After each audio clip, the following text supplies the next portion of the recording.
Have you ever noticed how often we spend our entire lives seeking prosperity? But along the way, we end up losing our serenity. It's as if at times, material achievement is accompanied by a silent emptiness, a weight within our chest that makes us wonder, is this really prosperity? Over the years, many of us have discovered that prosperity doesn't just mean having money or possessions. It also means peaceful nights, sincere relationships, a healthy body, and a light mind. In this video, we will journey together through Buddhist wisdom to understand how it is possible to manifest prosperity without losing inner peace. You will realize that true abundance is not born of struggle, but of harmony. And perhaps you will discover that the prosperity you so desperately seek is closer than you imagine. If you feel that this reflection can illuminate your journey, support this space by sharing your energy with this video and subscribe to continue receiving messages that strengthen the heart and calm the mind. Chapter 2: The True Meaning of Prosperity in Buddhism. Often, when we hear the word prosperity, what comes to mind are images of material wealth, full accounts, bigger houses, travel, possessions. But for Buddhist wisdom, this is only a fragment and not the most important. In Buddhism, prosperity is a state of harmony. It's not just about what we possess on the outside, but how we cultivate it on the inside. It's living in such a way that the mind is tranquil, the heart compassionate, and our actions aligned with the truth of life. Masters often say that true prosperity is like a garden. It's not enough to plant a single flower and expect abundance. It's necessary to tend the soil, water it, let the sun shine in, and allow the seasons to do their work. So it is with life. Every act of kindness, every moment of mindfulness, every act of generosity is like a seed that, over time, blossoms into abundance. When we speak of prosperity in the Buddhist vision, we speak of merit, that is the fruits of our choices. A restless mind that seeks only hoarding often attracts only suffering. But a serene mind, one that acts with compassion and clarity, naturally makes room for receiving without forced effort. Think of bamboo. During its first years, it grows silently, invisible on the surface. Its roots strengthen in the darkness of the earth. Only after this time does it rise, tall and flexible, able to withstand winds and storms. Prosperity is like this. It needs to be nourished internally before it manifests externally. Prosperity, in truth, is not what we have. It is how we live. It is the freedom of knowing that, even in the face of life's changes, our minds are not lost in anxiety or fear. It is discovering that peace and abundance are not opposites, but parts of the same path. Chapter 3: How Desires Can Imprison. There's a profound detail we often forget. Desires can be like invisible chains. At first, they seem small, a dream, a goal, something we believe will bring us happiness. But when we let ourselves be dominated by them, we end up becoming prisoners of what we think we need. Buddhism reminds us that it's not the desire itself that causes suffering, but the attachment to it. Desiring prosperity isn't wrong. The problem arises when our peace becomes dependent on the achievement of that desire. It's like holding a handful of sand too tightly. The tighter we squeeze, the more it slips through our fingers. Many people spend their lives chasing material possessions, believing that the next achievement, the next number in the account, will finally be enough. But once they get there, they feel a void. So they set another goal, and another, and another. Thus, they turn their lives into a race with no finish line. In Buddhism, there's an ancient metaphor. Imagine a thirsty man who drinks seawater. The more you drink, the thirstier you feel, because the water is salty. So it is with desires when lived without awareness. Instead of quenching, they increase thirst. And there's something even more subtle, Attachment to desire fills us with fear. Fear of not achieving. Fear of losing. Fear that someone will take away what we've achieved. And when fear enters, peace disappears. But we don't need to reject all desires. The lesson is to learn to look at them wisely. To ask ourselves, does this desire arise from a peaceful heart or from a restless mind? Because when desire comes from within, in harmony with who we truly are, it doesn't imprison us. It guides us. But when it comes from lack and the illusion that I'll only be happy when, then it becomes a chain. And perhaps you've experienced this, achieving something you really wanted and soon after realizing that the joy lasted only a few moments. This isn't failure. It's a compassionate reminder of life, showing that true prosperity can't depend solely on what's external, but on what we cultivate within. Chapter 4. Prosperity as a state of consciousness. Prosperity, in the eyes of Buddhist wisdom, isn't something you simply achieve externally. It is first and foremost a state of consciousness. This means that prosperity begins within, in the way you see life. It doesn't depend solely on circumstances, but on how your mind relates to them. One person can have very little and still feel fulfilled. Another can have everything and still feel an emptiness that nothing fills. The secret lies in inner cultivation. When we practice gratitude, we learn to recognize the value of what we already have. When we breathe mindfully, we realize that the present, in itself, is a form of abundance. And when we cultivate compassion, we realize that we lack nothing, because we become a source of blessings for others. Imagine a calm lake whose surface reflects the sky clearly. This lake symbolizes a mind at peace. When the mind is calm, it becomes a mirror that reflects the natural prosperity of life. But when it is turbulent, like turbulent waters, even the beauty of the sky cannot be reflected. True prosperity, then, is not an achievement, but an awakening. It is realizing that you already carry within you what you so desperately seek. And from this state, opportunities, people, and even material resources flow more naturally, because your energy is not trapped in lack, but open to abundance. There is a small practice that can help you remember this. Close your eyes for a few moments, breathe deeply, and repeat within yourself. I am at peace. I am in fullness. Everything I need already lives within me. This simple reminder can change the way you walk through the world, transforming each step into an expression of prosperity. When prosperity is consciousness, you don't need to chase it. You manifest it simply by the way you live and experience life. And this is perhaps the greatest treasure, not depending on chance or external circumstances, but finding in the silence of your own mind the true gold of serenity. Chapter 5. Buddhist Principles for Attracting Prosperity Without Losing Peace. So far, we've seen that prosperity is not just external wealth, but a state of consciousness. But how can we, in practice, cultivate this state and attract abundance without losing our inner peace? Buddhist wisdom offers us simple yet profoundly transformative principles. Dana, generosity. The first principle is generosity. In Buddhism, it is believed that the act of giving opens the doors to receiving. It doesn't have to be just money. It can be time, attention, and genuine listening. When we open our hands to give, we leave space for something new to come to us. It's like a garden. If we keep all the seeds without planting them, nothing will bloom. But when we release them to the earth, life responds with abundant fruits. Sati, mindfulness. The second principle is mindfulness.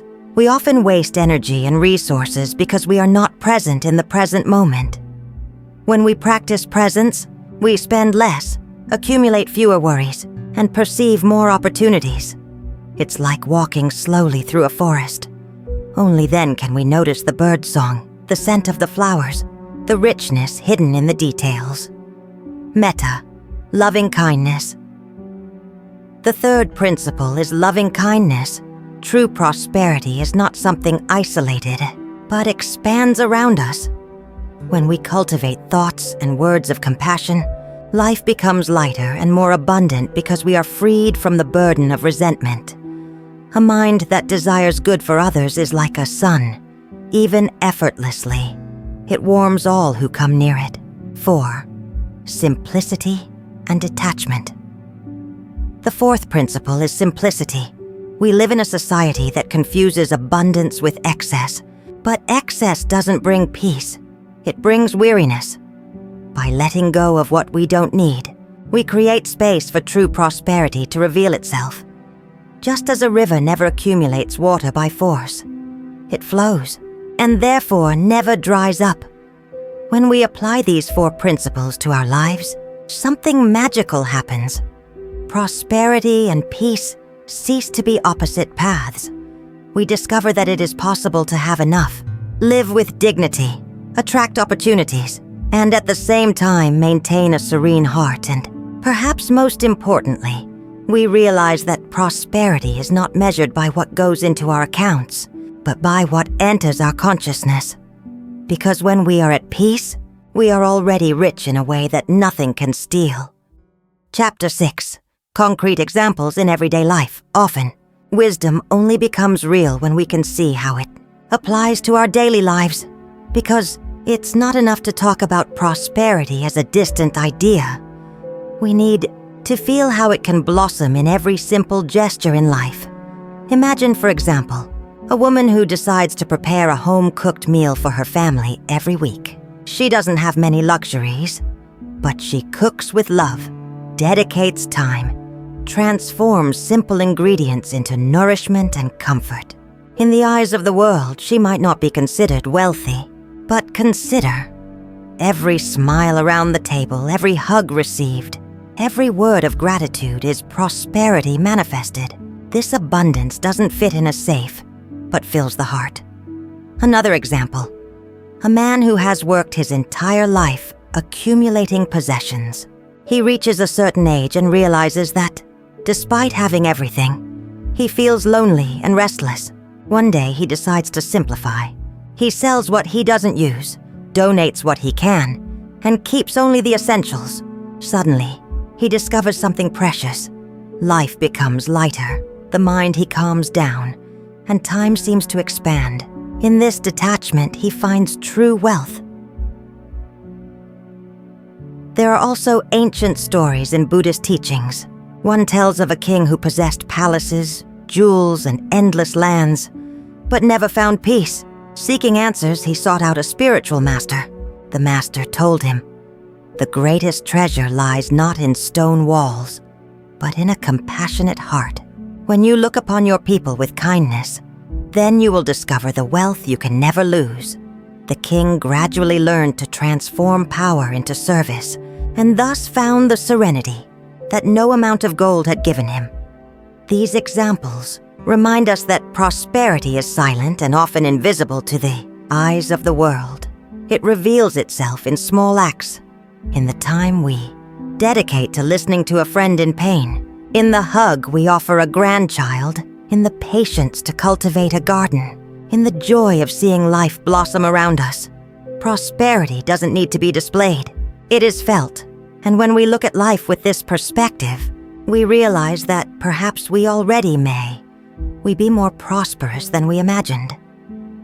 Chapter 7. Hidden Effects of True Prosperity. There is something very special that happens when we begin to live prosperity in a balanced way. It begins to generate effects that we don't always notice immediately, but which silently transform our lives. The first hidden effect is lightness. When we are not obsessed with accumulating, the mind rests. We sleep better, laugh more easily, and even the body seems to carry less weight. It's like walking down a road after leaving behind a backpack full of rocks. The landscape remains the same, but now we can appreciate it. Another effect is the quality of our relationships. When we don't measure people by what they can give or take from us, we begin to see their hearts. More patience and compassion emerge. Love ceases to be an exchange and becomes a presence, and this is a form of wealth that no loss can erase. There is also serenity in the face of time. Many of us, as we grow older, feel that time passes too quickly. But when prosperity is lived consciously, each moment counts, becomes sufficient. We don't need many more years to feel full. A moment lived in peace is enough. And there is an even more profound effect: trust. Those who live with attachment are always afraid of losing. But those who live with detachment know that life always offers what is needed. This trust changes everything. It is like a river that does not fear drought, because it knows that the source never stops flowing. Buddhist masters teach that prosperity lived in balance opens invisible doors. It attracts opportunities. Because the mind is clear, it strengthens. Health because the heart is at peace. It lengthens the days because the body does not carry the weight of anxiety. And the curious thing is that the more we let go, the more life gives us. When we stop chasing prosperity, it begins to come to us. It is like a butterfly. If you try to catch it, it flees. But if you remain silent in the garden, at some point it lands on your hand. This is the hidden secret of true prosperity. It is not achieved, not by force, but by surrender.